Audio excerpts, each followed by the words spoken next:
আসসালামু আলাইকুম। আমন্ত্রণ জানাচ্ছি গল্পের ঝুড়ি বাই পিয়াস চ্যানেলের পক্ষ থেকে। গল্পের ঝুড়ি বাই পিয়াস চ্যানেলে আপনারা আজকে শুনবেন শ্রদ্ধেয় লেখক ডক্টর হুমায়ুন আহমেদ স্যারের সুখী মানুষ গল্পটি। তো আমরা গল্পে চলে যাচ্ছি। মানুষ যেমন পোশাক বদলায়, আব্দুল কুদ্দুস বদলায় নাম। রাগ করে যে বদলায় তা না, বিপদে পড়ে বদলায়। দীর্ঘদিন এক নামে চলাফেরা করা তার জন্য বিপজ্জনক। গত 1 মাস ধরে আব্দুল কুদ্দুসের নাম আলফ্রেড গোমেজ। এই প্রথম সে খ্রিস্টান নাম নিয়েছে। নামের সঙ্গে লেবাসে কিঞ্চিত পরিবর্তন ঘটিয়েছে। কালো সুতোয় বাঁধা রূপয়ে একটা ক্রস গলায় ঝুলিয়েছে। কোটের পকেটে মথি লিখিত সুসমাচার নামের চটি একটা বই। খ্রিস্টানরা কথাবার্তায় বিনয়ী হয়, সে বিনয়ী হবার চেষ্টা করছে। চেষ্টা তেমন সফল হচ্ছে না, ফট করে রাগ উঠে যাচ্ছে। আব্দুল কুদ্দুস অর্থাৎ আলফ্রেড গোমেজ সাহেবের পেশা পাথরের মূর্তি বেচাকেনা। যেখানে বছরে একটি মূর্তি বেচতে পারলেই হয়, সেখানে সে 4-5টার মতো মূর্তি বিক্রি করে ফেলে। আগে তার প্রধান খদ্দের ছিল আমেরিকান সাহেবেরা, এখন হলো জাপানিরা। জাপানিদের সঙ্গে ব্যবসা করার অনেক যন্ত্রণা। তারা মূর্তির ছবি দেখে সন্তুষ্ট না, তাদেরকে জিনিস দেখাতে হয়। সেই জিনিস তারা যে দেখেই সন্তুষ্ট হয় তা না, নানানভাবে হাতাপিতা করে। শিরিষ কাগজের মতো সবুজ রঙের কাগজে মূর্তি ঘষাঘষি করে। তারপর সেই কাগজ বড় সাইজের ক্যালকুলেটরের মতো যন্ত্রে ফেলে দেয়। যন্ত্রের ভেতর থেকে কটকট কটকট শব্দ হবে, কী সব লেখা বের হবে। তারপর এমনভাবে মাথা নাড়তে থাকবে যেন আব্দুল কুদ্দুস নকল মাল গোছিয়ে দিতে এসেছে। মাছি তাড়াবার মতো ভঙ্গি করে বলবে, no no no deal, you go. কাস্টমারদের এইসব অভিনব কুদ্দুস খুব ভালো বুঝে। সে সঙ্গে সঙ্গে তার জিনিসপত্র গুটিয়ে ফেলে। কাপড়ের ব্যাগে মাল সামলে ব্যাগ হাতে উঠে দাঁড়ায়। হাসি মুখে বলে, ওকে বাই বলেই দাঁড়ায় না, দরজার দিকে হাঁটা দেয়। জাপানি খদ্দের তখন ব্যস্ত ভঙ্গিতে কুদ্দুসের চেয়েও খারাপ ইংরেজিতে বলে, এটা ছাড়া তোমার কাছে আর কি আছে? কুদ্দুস বলে, আরও আছে, তবে তোমাদের সঙ্গে কোনো বিজনেস আমি করব না, তোমরা আসল নকল বোঝো না। অন্য মালামাল কি আছে দেখি? না, আপনাদের কিচ্ছু দেখাবো না। এই বলে কুদ্দুস অপেক্ষা না করে লম্বা পা ফেলে বের হয়ে আসে। গরজ তার না, গরজ সাহেবদের। ঠিকই তাকে খুঁজে বের করবে। গলি তস্য গলি পার হয়ে উপস্থিত হবে শাহসুরি রোডে। এটা কুদ্দুসের অপছন্দ। সাহেব শুভরা তার বাড়িতে আসা যাওয়া করলে লোকজনের চোখে পড়বেই। চোখ কপালে তুলে ভাববে, বিষয়টা কি, এই বাড়িতে এত সাহেবের আনাগোনা কেন? মূর্তি বেচা কেনার ব্যাপারটা কুদ্দুসের পছন্দ। রিক্স আছে, তবে বড় রিক্স না।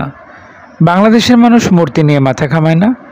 পত্রপত্রিকায় মাঝে মধ্যে ভিতরের পাতার সংবাদ ছাপা হয়, তা দেশের অমূল্য সম্পদ পাচার, খুবই ফালতু। এই জাতীয় খবরে কেউ মাথা ঘামায় না। যে দেশে মানুষই পাচার হয়ে যাচ্ছে, সে দেশে মূর্তি পাচার কোনো ব্যাপারই না। মূর্তির দাম নিশ্চয়ই মানুষের চেয়ে বেশি না। আব্দুল কুদ্দুস পর্যটনের হোটেলের একটা কামরায় চুপচাপ বসে আছে। মেঝেতে চেয়ারের পাশে ক্যাম্বিসের সবুজ রঙের পেট মোটা ব্যাগ। ব্যাগের ভিতরে প্রথমে টাওয়াল, তারপর খবরের কাগজ এবং পলিথিন দিয়ে মোড়া জিনিস। কুদ্দুসের মুখোমুখি বসে আছে চশমা পরা এক বাঙালি ভদ্রলোক। ব্যবসায়িক লেনদেন সে করবে এটা বোঝা যাচ্ছে। আব্দুল কুদ্দুস সামান্য শঙ্কিত, এই বাঙালি বাবু কমিশন কত খাবে ঠিক বোঝা যাচ্ছে না।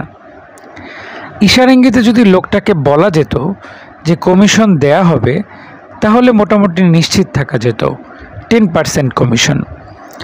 যত বেশি দামে বিক্রি হবে তত কমিশন। এসব ক্ষেত্রে দালালরা দাম বাড়াতে সাহায্য করে। চশমা পরা লোকটাকে হাতে রাখতে পারলে ভালো হতো। তেমন সুযোগ এখনও হয়নি। মূল খদ্দের টয়লেটে ঢুকেছে, কিন্তু এখনও বের হচ্ছে না। একটু পরপর বাথরুম থেকে ফ্ল্যাশ টানা শব্দ আসছে। সাহেবের বাংলাদেশি খাবার খেয়ে পেট নেমে গেছে কিনা কে জানে, ওর স্যালাইন চলছে হয়তো। চশমা পরা অ্যাসিস্ট্যান্ট ওর স্যালাইন এনে দিচ্ছে না কেন? ভদ্রলোক হাত বাড়িয়ে বললেন, আমার নাম জুবায়ের খান। যে হাতটা বাড়িয়েছেন সেই হাতে জ্বলন্ত সিগারেট। হ্যান্ডশেক করতে গেলে সিগারেটের চাকা খাওয়ার সম্ভাবনা। কুদ্দুস বিরস মুখে জুবায়ের খানের আঙ্গুলগুলি শুধু স্পর্শ করল। কুদ্দুস গম্ভীর গলায় বলল, আমার নাম আলফ্রেড গোমেজ। আপনি খ্রিস্টান? জি। মূর্তি কেনাবেচার ব্যবসা কতদিন ধরে করছেন? কুদ্দুসের মেজাজ খারাপ হয়ে গেল। মুখ বাঁকিয়ে কি বিশ্রী ভঙ্গিতে না প্রশ্নটা করেছে, যেন কুদ্দুস বাংলাদেশের সবচেয়ে বড় চোর, দেশের অমূল্য সম্পদ পার করে দেশকে শেষ করে দিচ্ছে, আর সে মহাসাধু। কুদ্দুস মনে মনে বলল, তুই যতদিন ধরে দালালি করছিস আমার ব্যবসা ততদিনের। স্যাম্পল এনেছেন? কুদ্দুস হ্যাঁ না কিছুই বলল না। সে লক্ষ্য করল তার হঠাৎ রাগ উঠে গেছে। স্যাম্পল কি এনেছেন আমাকে দেখান। কুদ্দুস বলল, যে কিনবে সে দেখুক, আপনি দেখে কি করবেন? আগে আমি দেখব, আমি দেখে যদি ইয়েস বলি তবেই স্যার দেখবেন। মূর্তির কোয়ালিটি, তার প্রাইস, এইসবে আমার সামান্য অভিজ্ঞতা আছে। কুদ্দুস নিতান্ত অনিচ্ছায় তার ক্যাম্বিসের ব্যাগ খুলল, মোটা টাওয়ালে জড়ানো মূর্তি বের করল। ভদ্রলোক ঝুঁকে এলেন, শুকনো গলায় বললেন, কি মূর্তি? কুদ্দুস বলল, কি মূর্তি তা তো জানি না, আমি আপনার মতো এক্সপার্ট না। মেয়ে মানুষের মূর্তি এটা বলতে পারি। হিন্দুদের কোনো দেবী টেবি হবে? এদের তো কয়েক লক্ষ দেবী, কয়েক লক্ষ দেবীর একজন। ও, কোনো দেবীর মূর্তি না, অস্পরাদের মূর্তি হতে পারে, রম্বা, মেনকা। স্যার ইন্টারেস্টেড হবেন বলে মনে হয় না। কেন ইন্টারেস্টেড হবে না? মূর্তি কি খারাপ? বেশি দিন আগের মূর্তি না, কাঠ দেখে বোঝা যাচ্ছে বয়স 500 বছরের বেশি না। পাথরের গ্রেইন বড় বড়। দাম কত চান? ডলারে দাম বলবো না বাংলাদেশি টাকায় বলবো? ডলারেই বলুন। $10,000। বলেন কি? জুবায়ের খান চোখ কপালে তুলে ফেলল। কুদ্দুস বলল, আপনার জন্য $10,000 কি অনেক বেশি? 10% কমিশন আছে। $10,000 আপনি পাবেন 1,000। আমার কমিশনের কোনো দরকার নাই। 500 টাকার এই জিনিসের দাম $10,000, এমন কথা আমার পক্ষে স্যারকে বলা সম্ভব না। তাও মূর্তি যদি কোষ্ঠী পাথর হতো একটা কথা হতো। কুদ্দুস বলল, তাহলে আর উঠি। বলতে বলতে সে তোয়ালে দিয়ে মূর্তি জড়িয়ে ফেলল, আর তখনই জাপানি সাহেব ঘরে ঢুকলেন। জুবায়ের হড়বড় করে কি যেন বলল জাপানি ভাষা। বাঙালি ছেলের মুখে জাপানি ভাষা শুনতে অদ্ভুত লাগে। উত্তরে জাপানিও কিছুক্ষণ কিচকিচ করল।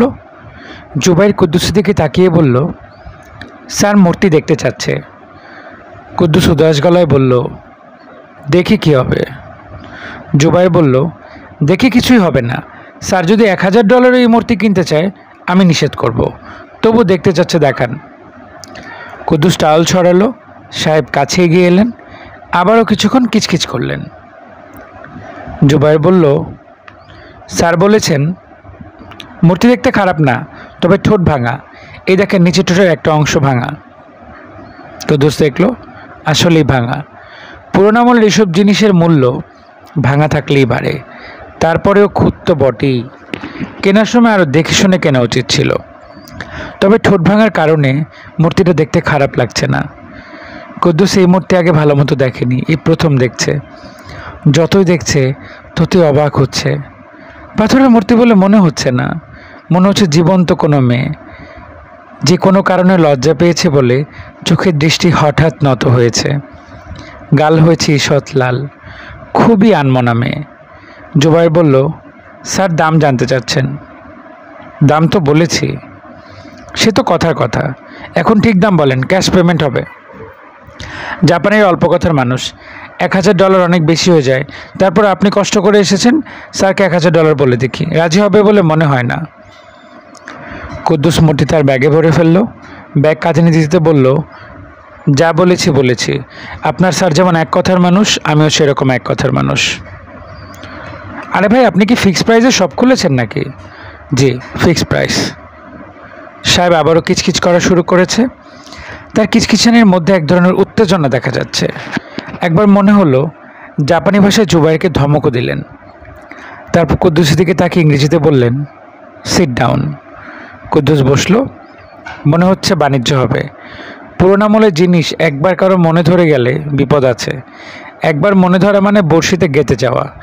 সেই বড়শি থেকে বের হওয়া অতি কঠিন। সাহেব কি বড়শিতে গেঁথেছে? মনে হয় গেঁথেছে। মূর্তিটা বিক্রি করা কুদ্দুসের জন্য অতি জরুরি। গত 1 বছরে সে কিছুই বিক্রি করতে পারেনি। হাসমত একটা বিষ্ণু মূর্তি এনে দেবে বলে 70,000 টাকা নিয়ে গিয়েছিল। হাসমতের কোনো খোঁজ নেই। লোকমুখে শুনেছে সে মূর্তি ঠিকই জোগাড় করেছে, বিক্রি করেছে অন্য জায়গায়। কুদ্দুসের বিরাট সংসার, 4 ছেলে মেয়ে, স্ত্রী, তার 2 শালাও তার সঙ্গে বাস করে। দেশে টাকা পাঠাতে হয়। এক বোন সম্প্রতি বিধবা হয়েছে, তাকেও টাকা পয়সা দিতে হয়। শুধু টাকা দিয়ে মনে হয় আর পার পাওয়া যাবে না। এই বোনও তার সংসার নিয়ে কুদ্দুসের বাসায় উঠবে। আজ মূর্তিটা বিক্রি করতে পারলে ভালো হতো। জুবায়ের বলল, স্যার বলেছেন মূর্তিটা বের করতে। কুদ্দুস মূর্তি বের করলো। আগে মনে হচ্ছিল মূর্তি মেয়েটা লজ্জা পেয়ে মাথা নিচু করছে, এখন মনে হচ্ছে তা না, মেয়েটা রাগ করে চোখ নামিয়ে নিয়েছে। খুবই তুচ্ছ কোনো কারণে রাগ করেছে। কিছু কিছু মেয়ে আছে রেগে গেলে চোখে পানি এসে যায়, এ মেয়ে সেই জাতের, এখনই হয়তো কেঁদে ফেলবে। জুবায়ের বলল, আপনার দাম শুনে স্যার তো প্রায় ভিড়মি খেয়েছেন। যাই হোক, স্যার একটা দাম বলেছেন, এর 1 পয়সাও বেশি দেবেন না, ক্যাশ ডিলিং। আপনি মূর্তি রেখে যাবেন, ডলার পকেটে ভরবেন। স্যার বলেছেন সর্বমোট $4,000। কুদ্দুস অতি দ্রুত চিন্তা করছে। $4,000 খারাপ না, ভালো, বেশ ভালো। ডলারে 51 টাকা করে পাওয়া যাচ্ছে। 4,000 গুণন 51 কত হয়? 2,04,000। এই মূর্তির পেছনে তার খরচ হয়েছে খুবই সামান্য, 11,000 টাকা। লাভ 1,93,000। খারাপ না, ভালো। জুবায়ের বলল, চুপ করে আছেন কেন, কিছু বলেন। কি বলবো? স্যার একটা প্রাইস বলেছেন, হ্যাঁ না কিছু বলেন। কুদ্দুস মূর্তির দিকে এক ঝলক তাকালো, ধক করে বুকে ধাক্কার মতো লাগলো। মূর্তি মেয়েটা মনে হয় কথাবার্তা শুনছে, তাকে নিয়ে দরদাম করা হচ্ছে। মেয়েটা যে চোখ নিচু করে আছে, এই লজ্জাতেই নিচু করে আছে। জাপানি কিচকিচ করে ইঁদুরের মতো কিসব যেন জুবায়েরকে বলেছে। হাত নাড়ছে। হাত নেড়ে কথা বলার অভ্যাস হলো বাঙালির অভ্যাস। মাঝে মাঝে বিদেশিদের মধ্যেই অভ্যাস দেখা যায়। আলফ্রেড গোমেজ সাহেব? জি। স্যারের সঙ্গে লাস্ট কথা হয়েছে, উনি আজ রাতে ফ্লাইটে চলে যাচ্ছেন, সিঙ্গাপুর এয়ারলাইন্স। উনি সময় নষ্ট করতে চান না, আরও $500 ধরে দিয়েছেন। আশা করি এরপর আর কোনো আপত্তি থাকার কথা না। কুদ্দুস উঠে দাঁড়াতে দাঁড়াতে বলল, মূর্তি বেচব না। জুবায়ের বলল, গোমেজ সাহেব, আপনি একটা ভুল করছেন। স্যার সামান্য আগ্রহ দেখিয়েছেন বলে আপনি ভেবে নিচ্ছেন স্যারের খুবই খরচ। ওনার এত খরচ নাই। দরাদরি উনি খুবই অপছন্দ করেন বলেই ঝামেলা কমাবার জন্য 500 টাকা এক্সট্রা দিতে চেয়েছেন। আমি নিজে বাঙালি, বাঙালি চরিত্র আমি ভালো জানি। আপনি হোটেল থেকে 1 পা বের হয়ে আবার ফিরে আসবেন, তখন কিন্তু আমরা $500 কম দেব, এটা মনে রাখবেন। আপনি যেমন তেদর, আমিও তেদর। কুদ্দুস ঠান্ডা গলায় বলল, আমি ফিরে আসবো না।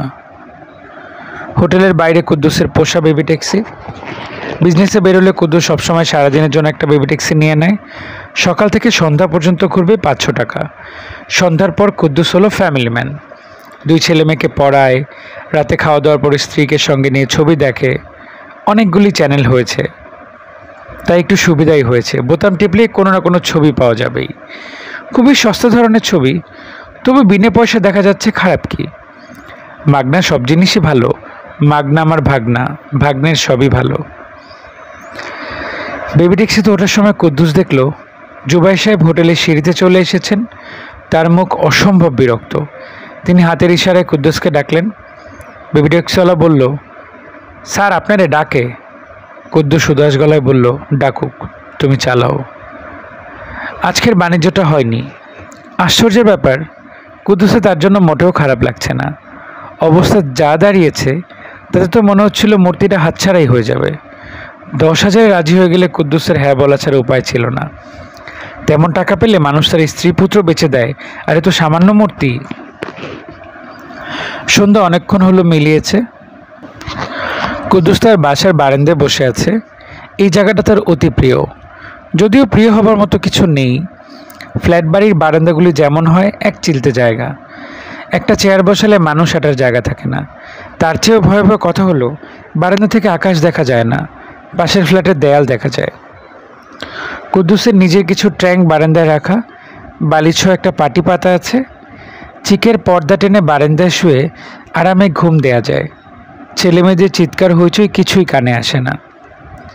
বারান্দায় বাতি জ্বলছে, কুদ্দুসের হাতে চায়ের কাপ, তার পাশেই পাটিতে মূর্তিটা শোয়ানো। কুদ্দুস তাকিয়ে আছে মূর্তিটার দিকে, কিছুতেই চোখ ফিরিয়ে নিতে পারছে না। সে খুবই অস্বস্তিও বোধ করছে। হঠাৎ এমন লাগছে কেন? মনে হচ্ছে এখনই তার স্ত্রী আমিনা এসে উকি দেবে। খুটকার শব্দ হওয়া মাত্র কুদ্দুস চমকে দরজার দিকে তাকাচ্ছে, যদিও চমকানোর কোনো মানেই হয় না। আমিনা এসে দেখলেও তো কিছু যায় আসে না। এমন তো না যে তার পায়ের কাছে সত্যি কোনো মেয়ে লজ্জা চোখে আছে। পাথরের মূর্তি, পাথরের মূর্তি তো তার কাছে থাকতেই পারে, তার ব্যবসায়ী তো মূর্তি নিয়ে।